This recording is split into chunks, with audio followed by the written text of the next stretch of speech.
Assalamualaikum warahmatullahi wabarakatuh. Kami dari Prodi Pendidikan Biologi Fakultas Keguruan dan Ilmu Pendidikan dari Universitas Tadulako. Baik, pada kesempatan kali ini kami akan membahas pengenalan alat dan simbol bahan kimia juga penanganan keselamatan dalam laboratorium.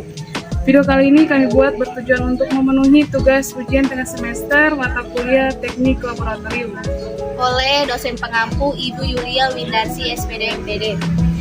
Yang beranggotakan saya Cuma Fira dengan NIM A221-21067. Saya Dika Erna dengan selambuk A2121068. Saya Aisyah Aulia dengan selambuk A221211069. Saya Popi Kumaiman dengan selambuk A221-21070. Dan saya Vidya Sita NIM A221-21060.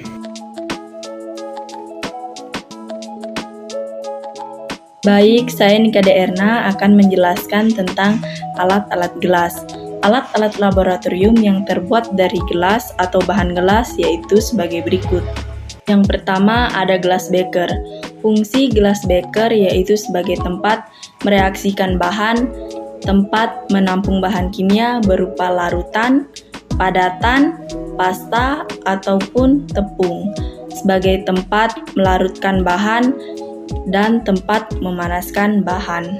Yang kedua ada gelas ukur. Gelas ukur berfungsi untuk mengukur volume larutan yang akan digunakan. Yang ketiga ada gelas arloji atau kaca arloji.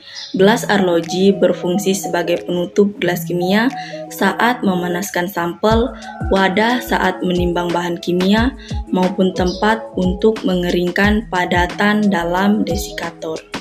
Yang keempat ada labu ukur. Sesuai dengan namanya, labu ukur berfungsi untuk mengukur volume suatu larutan dengan menggunakan konsentrasi tertentu. Yang kelima, tabung reaksi.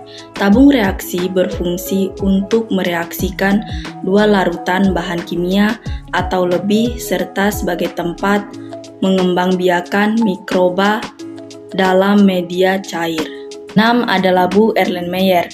Labu Erlenmeyer ini banyak digunakan karena memiliki beberapa fungsi, diantaranya sebagai berikut.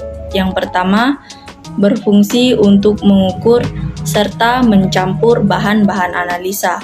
Yang kedua, tempat untuk melakukan titrasi bahan. Baik, selanjutnya kita masuk pada alat-alat laboratorium yang terbuat dari porselen. Yang pertama ada corong Barser yang berfungsi untuk penyaringan vakum. Yang kedua ada kurs porselen yang berfungsi untuk penggabungan sampel. Yang ketiga ada mortar yang berfungsi untuk menghaluskan sampel padatan menjadi serbuk. Yang keempat ada pipet tetes yang berfungsi untuk mereaksikan zat dalam jumlah yang kecil. Terakhir ada cawan porselen yang berfungsi untuk mereaksikan suatu zat kimia dalam suhu yang tinggi. Nah, baik, saya Aisyah Aulia di sini sedikit menjelaskan tentang alat plastik. Yang pertama itu ada botol semprot LED. Di sini berfungsi sebagai tempat penyimpanan aquades dan biasanya juga digunakan untuk mencuci ataupun membilas bahan-bahan seperti bahan kimia dan tidak larut yang dalam air. Yang kedua ada botol kimia. Botol kimia berfungsi sebagai menampung bahan kimia dan tempat menghomogenkan larutan atau media. Tempat ini juga untuk menyimpan media pada pengujian mikro.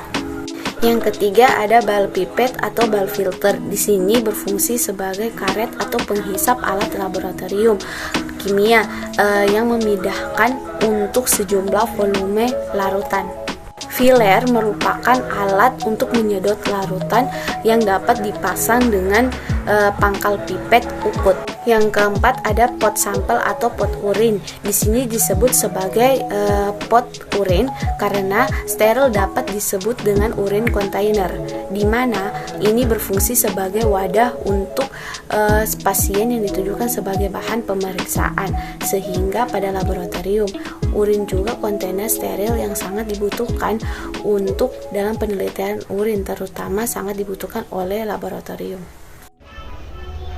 Selanjutnya, saya Cici Makfira akan menjelaskan tentang simbol-simbol bahan kimia yang ada di laboratorium. Yang pertama ada famable, yaitu jika Anda menemui simbol bergambar api pada suatu bahan atau zat, artinya kandungan tersebut mudah terbakar. Contoh bahan mudah terbakar yang biasanya digunakan di dalam laboratorium biologi adalah minyak, tanah, alkohol, dan natrium. Yang kedua ada toksik, gambar tengkorak. Simbol toksik, simbol bahan kimia ini menandakan bahwa suatu zat yang mengandung racun atau bersifat toksik. Contoh zat yang dimaksud adalah gas klorin, merkuri, karbon tetraklorida, dan sianida. Yang ketiga yaitu bahan menyengat. Gambar tanda silang. Simbol bau menyengat untuk zat-zat yang memiliki bau tajam atau menyengat biasanya akan ditandai dengan simbol keselamatan kerja di laboratorium biologi bergambar silang. Contoh zat berbau menyengat adalah amonia, uap bromin, kloroform, dan asam sulfat. Jadi, jika Anda melakukan eksperimen dengan bahan-bahan ini, jangan lupa menutup mulut dan hidung dengan kain kasa sebelumnya. Apabila tidak sengaja tercium, segera coba untuk muntahkan. Yang keempat ada korosif, yaitu gambar cairan yang dituangkan. Simbol korosif, jika Anda melihat simbol dengan gambar cairan yang sedang tertuang ke tangan, tandanya suatu bahan di laboratorium biologi bersifat korosif. Biasanya simbol ini ditujukan untuk bahan-bahan dengan kandungan asam dan basa yang kuat. Jangan pernah menyentuhnya karena bahan-bahan tersebut bisa berisiko merusak jaringan hidup. Baik, di sini saya Vidyasita akan menjelaskan mengenai keselamatan kerja di dalam laboratorium. Jadi teman-teman, di dalam laboratorium, kita wajib mengikuti prosedur kerja yang ada di dalam laboratorium. Misalnya, di dalam laboratorium kita wajib menggunakan jas lab dan juga kita tidak diperbolehkan menggunakan perhiasan dan juga tidak diperbolehkan makan dan minum di dalam lab. Kemudian, di dalam lab kita wajib menjaga kebersihan yang ada di dalam lab, terutama meja kerja saat berada di dalam lab. Selanjutnya di dalam lab, setiap selesai menggunakan setiap alat yang ada di dalam lab wajib dimatikan. Dan setiap mahasiswa yang masuk di dalam lab dituntut untuk tahu setiap simbol tanda bahaya yang ada di dalam lab. Dan yang terakhir, kita wajib menggunakan pelindung badan saat berada di dalam lab. Yang pertama adalah menggunakan jas lab, menggunakan masker, menggunakan sepatu, menggunakan sarung tangan, dan mungkin menggunakan pelindung wajah dan pelindung mata. Itulah tadi pembahasan materi dari kami. Atas perhatiannya kami ucapkan banyak terima kasih. Wassalamualaikum warahmatullahi wabarakatuh.